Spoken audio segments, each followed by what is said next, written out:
comedian starring in his own one-night stand comedy special on HBO, which premieres October 21st. Every morning you can hear him on the Opie and Anthony show on XM Satellite Radio. That's the hottest show there is. Please welcome Jim Norton, ladies and gentlemen.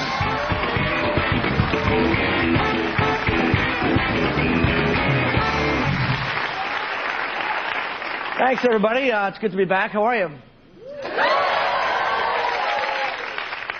I'm actually spending a lot of time in L.A. now, and I'm lonely, man. I don't meet a lot of women. And one of the main reasons is I have really bad sinuses. You don't realize how disgusting you sound until you see that look on somebody else's face. I don't even realize I'm doing it. It's like, hey, can I get you a drink? And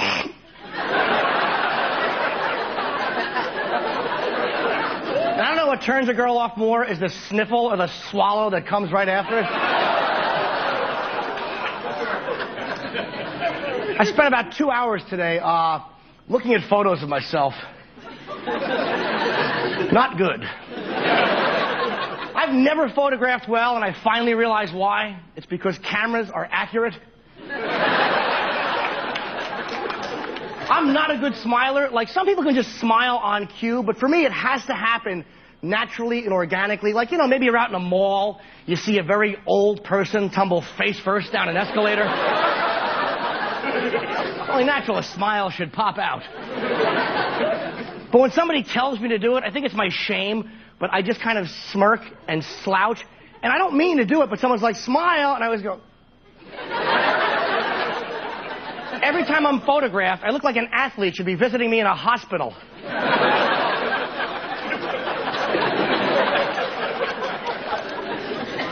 I always hate when I'm online talking to a girl in a chat room, and she's like, send a picture. I'm like, well, that's the end of this conversation.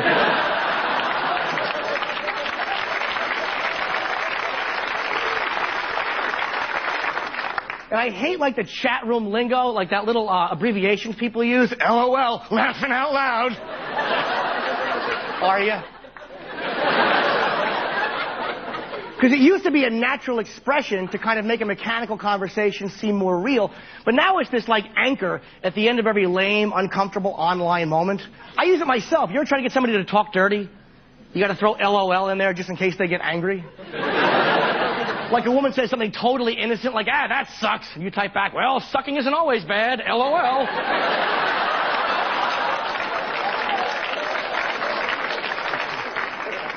Just in case she gets mad. You're like, oh, no, I'm just laughing out loud. I mean, I'm not sweating with my pants around my ankles typing lefty.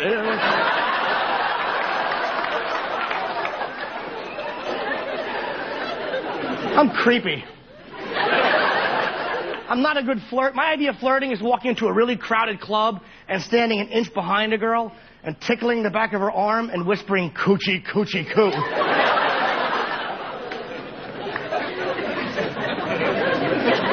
Some things are creepy only in context. Like, I happen to lick my lips to moisten them. Sometimes that's acceptable, other times, disgusting. If you're talking to somebody and they're like, hey, how are you? And you're like, yeah, I'm a little tired. That's not bad. But it's a different story if you're talking to someone and they're like, yeah, my daughter just left for school. And you go, really? How old is she?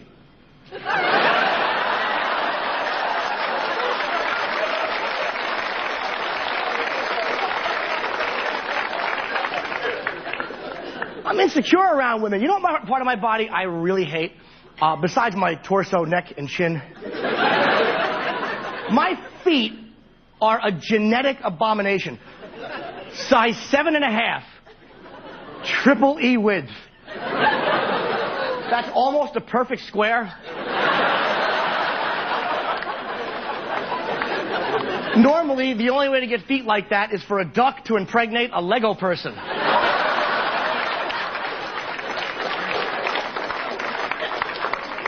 And I had a foot injury recently. I twisted my ankle, and I didn't want to go to the doctor because I had this irrational fear of the medical profession, like I'm going to go for a twisted ankle and find out I have syphilis.